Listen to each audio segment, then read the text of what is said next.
رسول اللہ اور آل رسول کا لوگ مکے میں مذاق اڑایا کرتے تھے، تو ویسے ہی مکے کے کافروں نے یہ چاہا کہ جو محمد صلی اللہ علیہ وآلہ وسلم کی بیٹی ہے ہم اس کو اپنی شادی میں بلائیں۔ محمد کی بیٹی کے پاس تو ویسے ہی پھٹے پرانے کپڑے ہوتے ہیں، وہی پہن کے آئے گی اور ہم اپنے آپ کو دنیاوی دولت سے آراستہ کر کے اور پھر کہیں گے کہ یہ دیکھو نبی کی بیٹی، اس کا بابا گلی گلی نبوت کا دعویٰ کرتا پھرتا ہے اور اس کی بیٹی کے پاس پہننے کے لیے اچھے کپڑے بھی نہیں ہیں، اور ہم سب مل کر اس کا مذاق اڑائیں گے۔ بس اس ارادے کے ساتھ کفار کی عورت نے بی بی فاطمہ الزہرا سلام اللہ علیہا کے پاس آئی اور کہا، ہم یہ چاہتے ہیں کہ کل جو ہمارے گھر میں شادی ہے اس میں آپ آئیں۔ بی بی فاطمہ الزہرا نے کہا، میں کوئی بھی کام اپنے بابا سے بغیر پوچھے نہیں کرتی، میں اپنے بابا سے پوچھوں گی، اگر بابا نے اجازت دی تو میں ضرور آؤں گی۔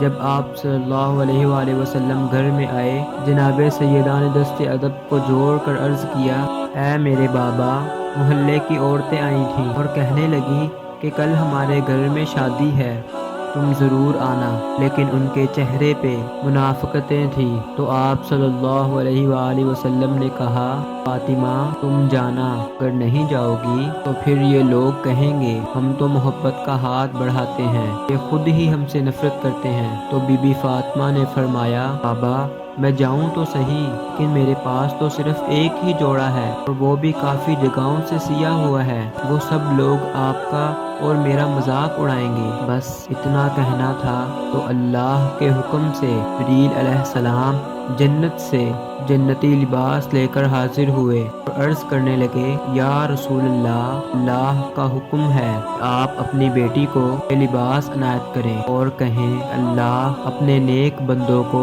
رسوا نہیں کرتا۔ بھی سیدہ نے وہ لباس اپنی آنکھوں پر رکھا اور اللہ کا شکر کیا اور ایک لمحے کے لیے رکی اور عرض کیا، بابا یہ اتنا اچھا لباس میں کل پہن کر جاؤں گی، ایسا نہ ہو اس لباس کی چمک دمک سے دوسری عورتیں احساس کمتری میں چلی جائیں۔ میں یہ لباس پہنتی ہوں، لیکن اس کے اوپر میں جو لباس ہمیشہ پہنتی ہوں وہی پہن کے جاؤں گی، اگر انہوں نے اللہ اور اس کے رسول کا مذاق اڑایا تو پھر میں انہیں جنتی لباس دکھاؤں گی۔ رات گزری، دوسرا دن ہوا، وہ سب عورتیں انتظار کرنے لگی نبی کی بیٹی آئے اور ہم اس کا مذاق اڑائیں۔ بی بی فاطمہ الزہرا پھٹے پرانے کپڑے پہن کر جیسے ہی شادی میں داخل ہوئی، وہ سب زور زور سے ہنسنے لگی اور کہنے لگی، دیکھو رسول کا خاندان آیا ہے، اس کے پاس پہننے کے لیے کپڑے تک نہیں، اس کا بابا اپنے آپ کو نبی کہتا ہے، اس کی بیٹی کا لباس تو دیکھو۔ سب جب مذاق اڑانے لگے تو بی بی فاطمہ الزہرا سلام اللہ علیہا نے اپنا وہ جنتی لباس اللہ کے رسول کی طرف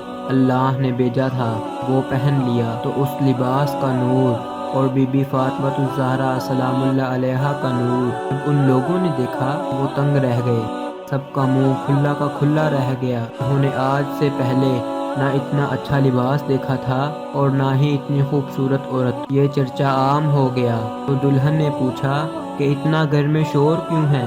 سب نے کہا، اللہ کے رسول حضرت محمد صلی اللہ علیہ وآلہ وسلم کی بیٹی آئی ہے اور ان کے چہرے اور لباس میں اتنا نور ہے۔ یہ سب دیکھ کر حیران ہو گئے۔ دلہن نے کہا کہ میں بھی دیکھوں گی۔ جیسے ہی دلہن قریب آئی، جیسے ہی بی بی سیدہ کی زیارت کی تو وہ بی بی پاک کے چہرے پر نور کو دیکھ کے وہیں مر جاتی ہے۔ سب ادھر ادھر بھاگنے لگے کہ دلہن مر گئی ہے، یہ کیا ہوا؟ منافقین ایک دوسرے سے بات کرنے لگے کہ دیکھو محمد کی بیٹی آئی، اس کی وجہ سے ہماری دلہن مر گئی۔ یہ باتیں پھیلنے لگیں۔ بی فاطمہ الزہرا سلام اللہ علیہا نے دیکھا کہ یہ اسلام اور اللہ کے محبوب کی توہین کر رہے ہیں۔ جناب سیدہ نے کہا، گھبراؤ نہیں، اللہ اس عورت کو نئی زندگی دے گا۔ سب نے کہا، آج تک کوئی مرا ہوا زندہ ہوا ہے؟ یہ زندہ ہوگی۔ بی بی سیدہ نے کہا، اگر اللہ چاہے گا یقیناً یہ زندہ ہوگی، میں اپنے اللہ سے دعا کرتی ہوں، دیکھنا یہ عورت زندہ ہو جائے گی۔ سب نے کہا، ٹھیک ہے، اگر واقعی یہ عورت زندہ ہو گئی تو ہم تمہارے بابا کو اللہ کا رسول مانیں گے اور تسلیم کریں گے کہ آپ کا دین سچا ہے۔ بس بی بی سیدہ اس عورت کے قریب آئی، دعا کے لیے ہاتھ بلند کیا اور کہا، اے اللہ تجھے واسطہ ہے محمد صلی اللہ علیہ وآلہ وسلم کا، تجھے واسطہ ہے اس محمد کی عزت کا، اس تیری بندی کو زندگی بخش دے۔ بس یہ کہنا تھا۔ اتنی دیر میں وہ عورت آنکھیں کھولنے لگی اور قدموں میں گر کر کہنے لگی، لا الہ الا اللہ محمد الرسول اللہ۔ معجزہ دیکھ کے سب جناب سیدہ کے قدم چومنے لگے اور سب کے سب مسلمان بن گئے۔